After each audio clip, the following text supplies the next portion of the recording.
So I have beetroot overnight oats for breakfast with some massive blackberries. Look at the size of them. And peanut butter and some crap drizzled on top. For some reason, the consistency of this went really weird. I don't know, I didn't have any yogurt, so maybe because it doesn't have yogurt in it, but I had to keep adding extra oats to thicken it up, and hopefully it'll be all right. I was just trying to say to myself, like, it's fine, it doesn't matter if one breakfast has slightly more oats in it than another breakfast, you know? I don't want to be trapped in that, like, measuring hell of everything being exactly the same and every day equaling the last, or less than the last, like. And I've started watching a new vlog, which a few people have recommended to me, and the channel is What Mia Did Next. And I'm really liking watching people on kind of like the other side of recovery who've been through it and who are in a healthy place now and have good relationships with food, and just that's really helpful for me at the moment to see that. So trying to really like surround myself with what I'm trying to get to, sort of thing.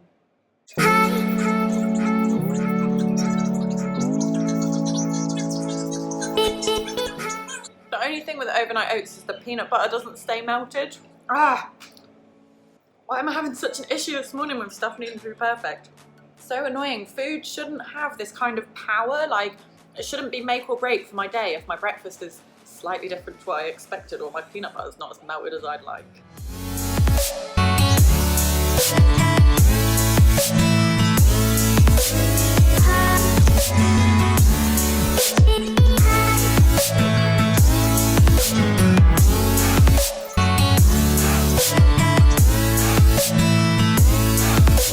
So I wanted to talk about getting stressed out when you've got an eating disorder, but like not appropriately stressed out, like stressed out over tiny weeny, really inconsequential things that happen, but that you literally lose the plot over.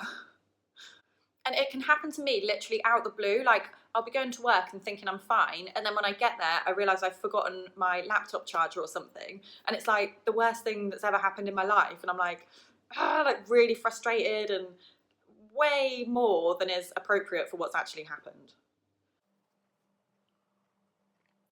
So recently I went to the shopping mall in the afternoon. Well, I tried to go to the shopping mall, but it was so busy I couldn't park my car. And I think there's like 9 stories of parking or something, and I went up every one. Cars were getting stuck because no one was moving into parking spaces. Like, it was horrific. I was there for an hour, could not get a space, and then I had to leave. Awful. And I was so stressed out. Like, in the car park, I literally cried in my car. I just sat there like, I can't find a parking space. What the hell? To be fair, that kind of is a stressful situation for anyone, but I don't know if my response is proportionate to how stressful the situation genuinely is. And I kind of feel like I didn't have a contingency plan. Like, I couldn't cope with the fact that something had changed and not gone right, and I just needed to do something else. I was like, but this is what I planned to do, and shit's not going right, and blah, blah, blah. Oh, and also, I had one of those days where I wanted to like be really productive and get all of this stuff done. And I don't know if other people have it, but like having a to-do list of like, I'm gonna do this, this, and that. Like, it's kind of like with food and money and anything, like, I always feel like I'm needing to like check stuff off and have achieved something, whether it's like saving calories or saving money or ticking stuff off my to-do list. Ugh. And so all of this went wrong. I didn't have my contingency. I didn't know how to cope, and I literally just had a meltdown in the car. And still, what's the first thing that came into my head when I got stressed out, even though it's something quite unimportant? Like, what's my first thought? Restrict. I think for me, it's kind of looking for that like quick fix and something that will like immediately make me feel better, because I can't tolerate like feeling stressed and like I'm falling apart. So then I'm like, right, what will make me feel better straight away now? Not eat some food. And actually in the car, like straight away, I felt really, really fat. I was like, oh my God, my legs, I can feel them. I just had a muffin before I left to go to the mall, and I suddenly hated myself for having had that muffin, which is totally unrelated to not being able to park my car. And in fact, all of it's unrelated. Like, it's not really addressing what's happened. Restriction or exercise or whatever is like a total cover-up, really. It's like avoiding what's really happening and focusing on something else and looking for a feel-good somewhere else. And it genuinely is a coping strategy. Like, it works. You get a quick buzz or a fix or whatever. Like, it's a very maladaptive coping strategy, yes, because it totally fucks your life up, but nonetheless, it kind of does work in the short term. And I guess people cope in all sorts of ways with stress. Like some people might drink or use family and friends or go for a walk or whatever. Like they're all coping mechanisms, just some are helpful and some are not. And honestly, like if I look at it, not eating, like, right, I couldn't park my car, I couldn't find a parking space, so go and not eat. Like that is not going to get me a parking space. It is totally unrelated.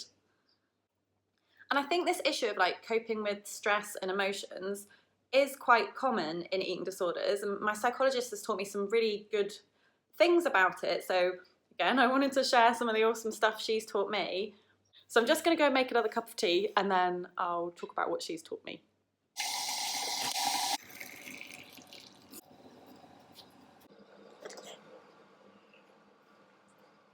So the first thing is just to say to yourself, like, it is okay to feel these emotions.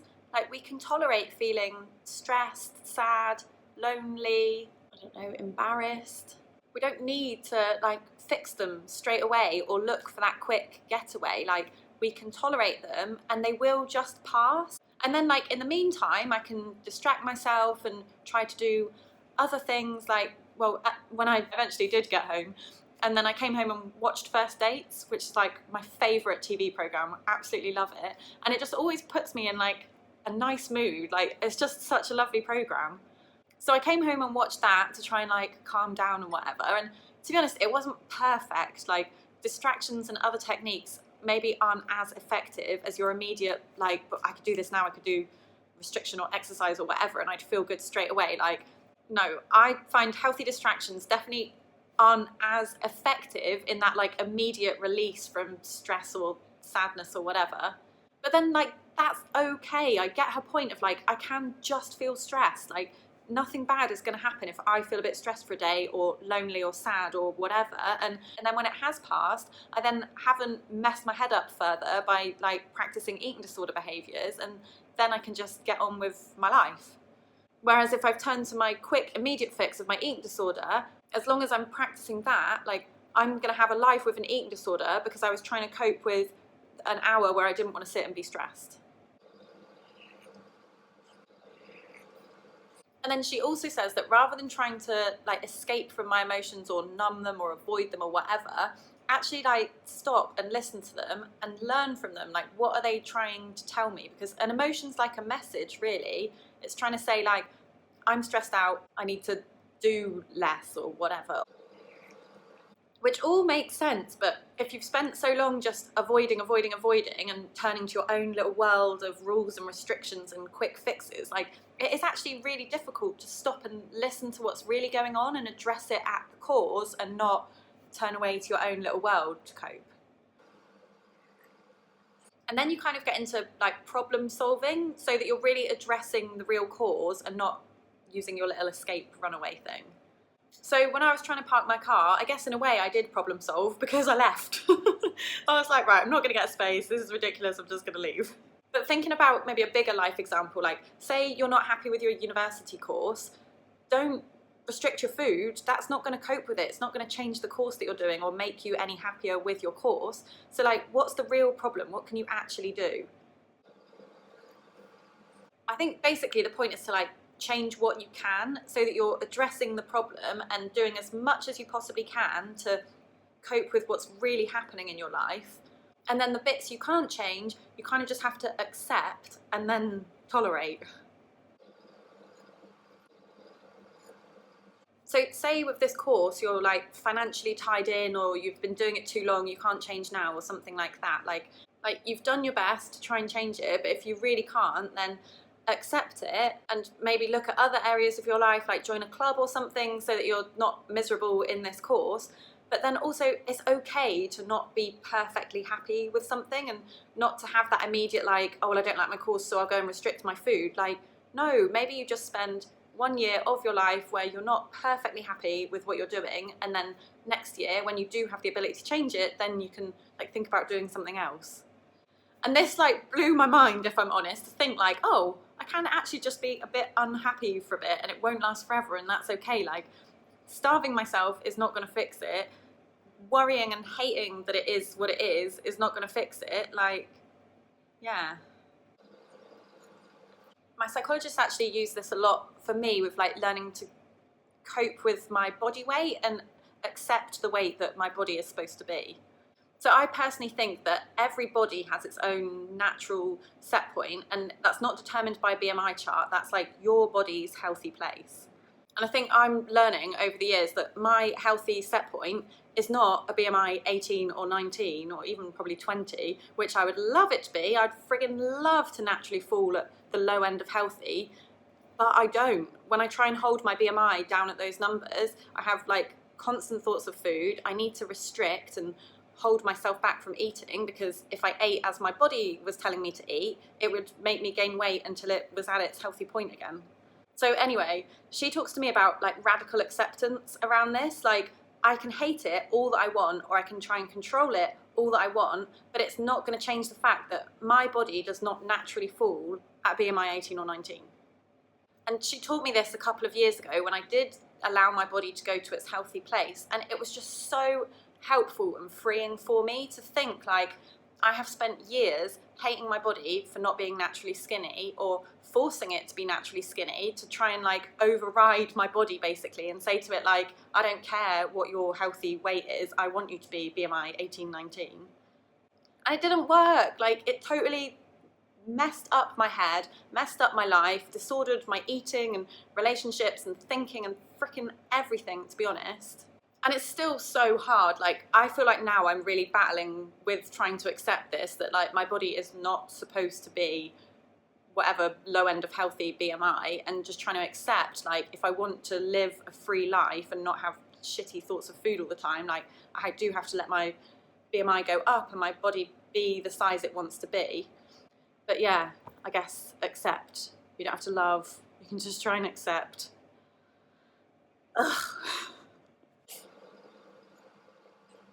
I guess the other big part of coping with stress is like, our poor bodies and brains need to be fed. It's no wonder really that if we're not at our body's healthy weight, or if we're restricting our food intake, that they fall apart when little stresses happen, because they don't have the resources to cope with stress. If your body and brain are malnourished, they're not going to be prioritising like finding a car parking space in a mall or choosing the right university course. All they care about is eating and gaining weight and being healthy. So the only thing they want you to be doing in life is eating. So no wonder when like bits and bobs go wrong, they're like, fuck this, we can't cope with this. Like, we don't have any resources for this. Anyway, I started this off by talking about like the small things, like, I don't know, you get a parking ticket or you forget your charger at work, whatever, like little shit that you fall apart from. So like, how can we cope with that? Like, what can you do in the now to cope with that? I guess opposite actions really is the big thing that I can see here. Because if you're in a cycle of like, when I get stressed, I respond by doing this, like I restrict or I exercise or I whatever, then that's your habit. And so every time you hit that stressor, you'll get into that same cycle, like stressor, restrict. And so you need to break the cycle really, and like respond a different way, do an opposite action, so that you're learning a new habit and rewiring your brain so that it doesn't automatically go, here's a bit of stress, this is how I cope. And of course, like, it is not easy at all. Same with like trying new foods, gaining weight, anything that's just such an automatic thing in your head and you react in such an automatic way to it, like relearning your response is horrible. It's so uncomfortable and like you're really shit at it at first, but yeah, I don't know, you learn. Like, so I came home from the mall and put on First Dates as a way to try and cope in another way, and like, I'm not good at it yet. Like, I feel like I'm still trying to learn how to cope with stress and what does help me. And First Dates, to be fair, did help me a lot. I always think it's easy to be well when things are going well. Like, when I'm happy and whatever, I can like eat fine and enjoy my food and blah, blah, blah, blah, blah. But it's when things go wrong, like that's when I then turn to my eating disorder as like a way to cope and something to just fix things immediately and give me that like immediate gratification and basically avoid having to feel whatever uncomfortable emotion thing that it is that I'm trying to escape. Someone sent me a quote related to this kind of thing, which I absolutely love. Let me get it right. It was something like, don't give up on what you want the most for what you want in the moment. Something like that. which I just love, because we fall for these, like, in the moment, I just want my fix now, like I feel stressed so I just want to not eat now, but then we're messing up our lives and we're never getting to that like freedom that we're aiming for in recovery, because we keep falling for this like immediate gratification and just, yeah, looking for the quick fix now. Yeah, I really love that saying. I also watched a really good video from Tabitha Farrar on this, on like the tiny little stresses in life making us fall apart, and yeah, just having completely disproportionate reactions to little things that happen. And I'll link it below, but she basically says that just through gaining weight and being healthy and fed and getting her brain and body out of a like malnourished state, she just could cope so much better. Anyway, I'll link it below, it's a really good video. So I hope this video was like helpful or relatable in some kind of way, but lots of love to everyone, and I hope you all have an awesome weekend.